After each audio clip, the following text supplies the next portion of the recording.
1, 2, 3, let's go!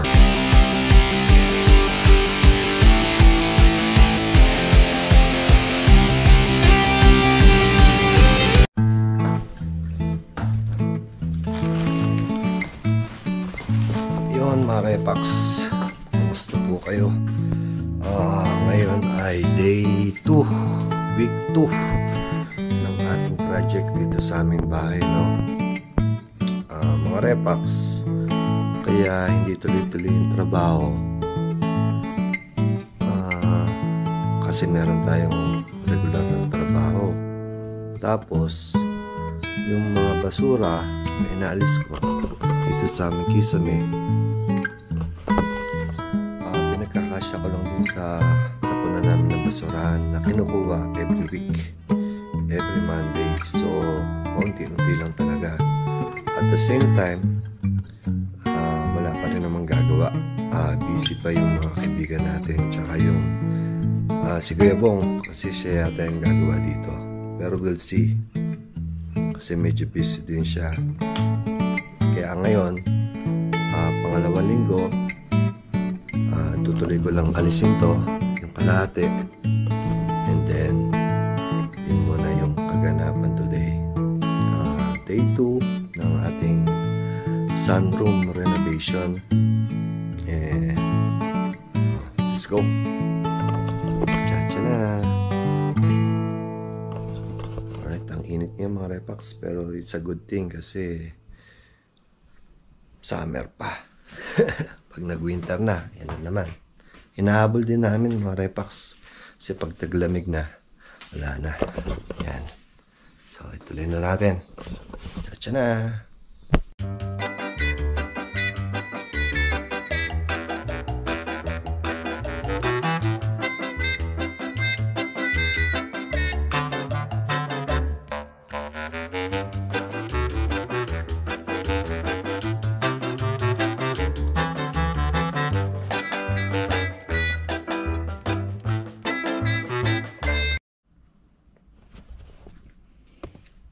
Yan mga Repax, eto na, natapos na natin lahat.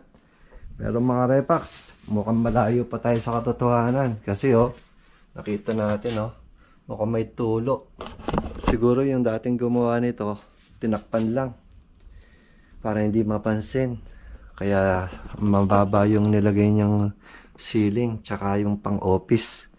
Madali ang fix lang, pero matagal na to. Ayan parang may tulo. Ay mga Repax, so babaklasin ko rin to siguro. Madali lang naman siguro to. Parang karton lang siya na matigas. So ito na muna ang update today, day 2. Ayan. Ayan. Okay na. Natapos na natin lahat ng parang styro. Next, yung mga bakal naman next week. And then, ito pang isang dating kisame siguro to. Yun pinatungan lang. Palpak yung gawa. Pero kailangan alisin yan lahat. Tingnan nyo kung may butas. Tubig yan siguro pumapasok sa loob. Kailangan ng isil ng silicone. So mga Repax yun. Tapakita ko sa inyo yung basurahan.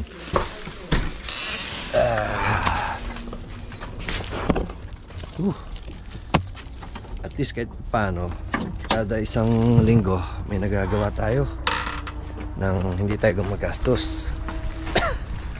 Ang gastos lang natin yung pagkakabit ng kisame at yung paglilinya ng kuryente. We'll see. Punong-puno. Punong-puno siya. Ayan.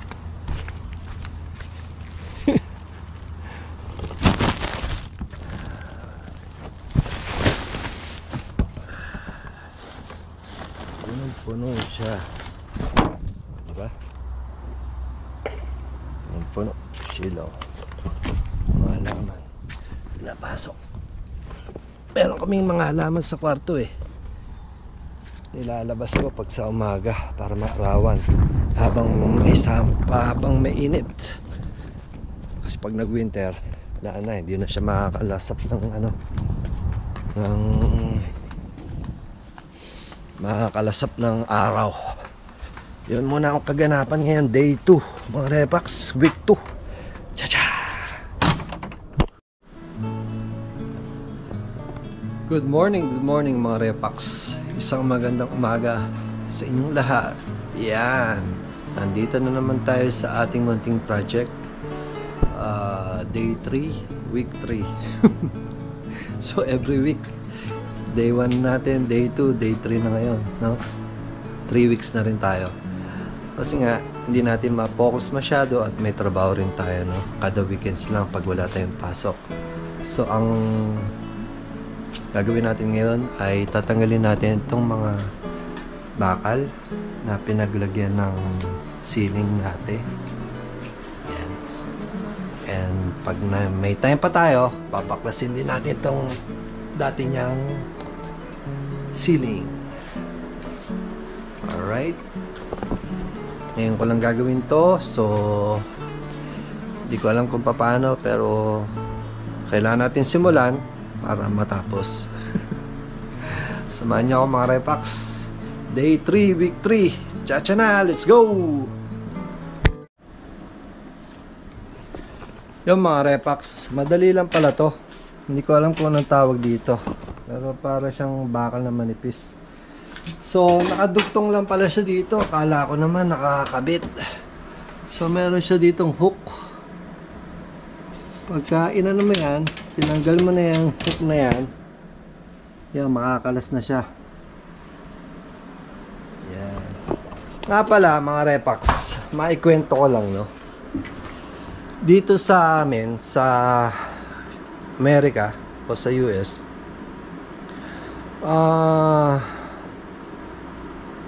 mahirap yung magpagawa ng kung ano-ano pagdating sa bahay, no? Lalo na pag di ka marunong.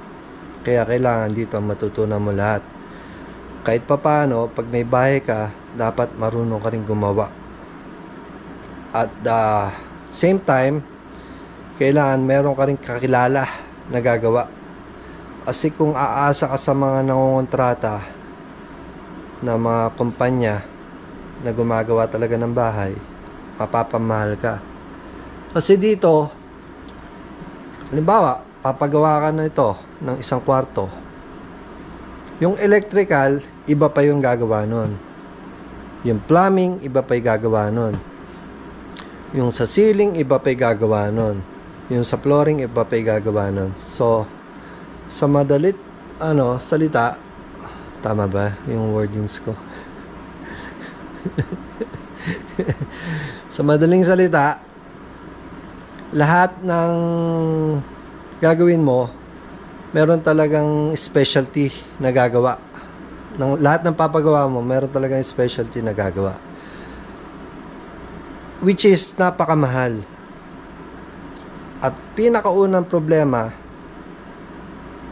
yung gagawa. Mahirap maghanap ng gagawa. Lalo na ngayon pag summer, busy yan lahat. Lahat yan may kontrata. Hindi katulad sa atin, basta may pera ka lang, tapos naisipan mo magpagawa ng isang bagay, madali. Marami kang makukuhang tao. Madali talaga. Sobrang dali. Tsaka mura. Dito, mahal na. Mahirap pang kumuha ng tao. Siyempre, hindi lang na marunong gumawa. Siyempre, yung mapagkakatiwala mo pa.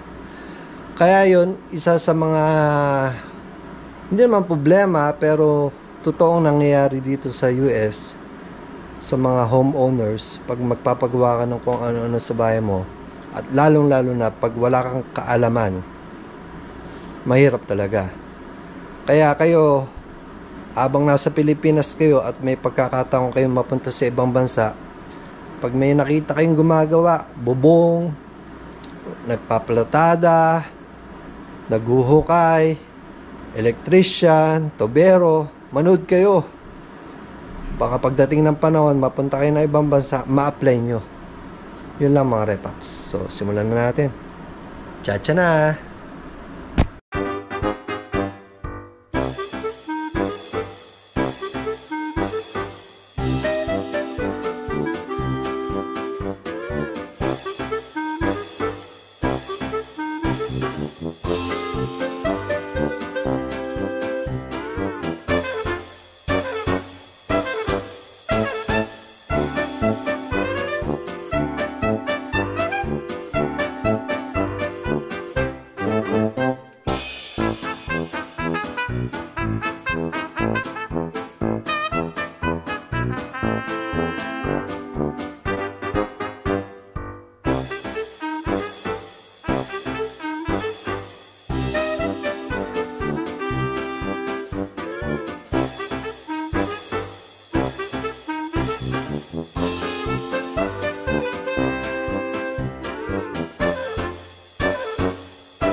Airbox, natanggal na natin yung mga bakal sa buong paligid. Medyo natagalan tayo kasi yung pinaka-pondasyon ng bakal, pinagkakapitan niya, pinako nila.